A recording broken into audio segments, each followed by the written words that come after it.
ಸ್ನೇಹಿತರೆ, ಯಾದವ್ ವಿಷನ್ ಕನ್ನಡ ಚಾನೆಲ್ಗೆ ನಿಮ್ಮೆಲ್ಲರಿಗೂ ಹಾರ್ದಿಕ ಸ್ವಾಗತ. ಚಿತ್ರದುರ್ಗ ಜಿಲ್ಲಾ ಕಾಂಗ್ರೆಸ್ ಕಚೇರಿಯಲ್ಲಿ ಇಂದು ಮಹತ್ವದ ರಾಜಕೀಯ ಸಭೆ ನಡೆಯಿತು. ಕೆಪಿಸಿಸಿ ಹಿಂದುಳಿದ ವರ್ಗಗಳ ವಿಭಾಗದ ನೂತನ ಅಧ್ಯಕ್ಷರು ಹಾಗೂ ವಿಧಾನ ಪರಿಷತ್ ಸದಸ್ಯರಾದ ಸನ್ಮಾನ್ಯ ಡಿಟಿ ಶ್ರೀನಿವಾಸ್ ಯಾದವ್ ರವರು ಜಿಲ್ಲಾ ಹಿಂದುಳಿದ ವರ್ಗಗಳ ವಿಭಾಗದ ಪದಾಧಿಕಾರಿಗಳ ಸಭೆ ನಡೆಸಿದರು.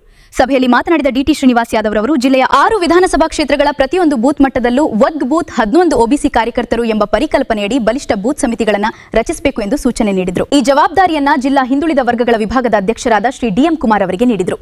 ಚಿತ್ರದುರ್ಗ ಜಿಲ್ಲೆಯಲ್ಲಿ ಅತಿ ಹೆಚ್ಚು ಹಿಂದುಳಿದ ವರ್ಗಗಳ ಸಮಾಜದ ಬಂಧುಗಳು ನೆಲೆಸಿದ್ದು, ಕಾಂಗ್ರೆಸ್ ಪಕ್ಷವನ್ನ ಗ್ರಾಮ ಮಟ್ಟದಿಂದ ಬೂತ್ ಮಟ್ಟದವರೆಗೆ ಇನ್ನಷ್ಟು ಪರಿಣಾಮಕಾರಿಯಾಗಿ ಸಂಘಟಿಸಲು ಹಿಂದುಳಿದ ವರ್ಗಗಳ ಪಾತ್ರ ಅತ್ಯಂತ ಮಹತ್ವದ್ದಾಗಿದೆ ಎಂದು ತಿಳಿಸಿದರು.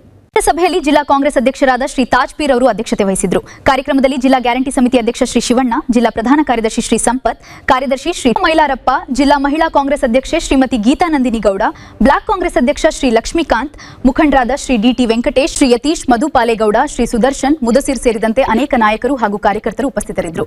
ಡಿಟಿ ಶ್ರೀನಿವಾಸ್ ಯಾದವ್ ರವರ ನೇತೃತ್ವದಲ್ಲಿ ಹಿಂದುಳಿದ ವರ್ಗಗಳ ಸಂಘಟನೆಗೆ ಹೊಸ ಶಕ್ತಿ ಸಿಗ್ತಾ ಇದೆ ಎಂಬ ಮಾತು ಕಾರ್ಯಕರ್ತರೆಲ್ಲ ಕೇಳಿಬಂತು. ಧನ್ಯವಾದಗಳು. ಜೈ ಕರ್ನಾಟಕ, ಜೈ ಯಾದವ ಸಮಾಜ.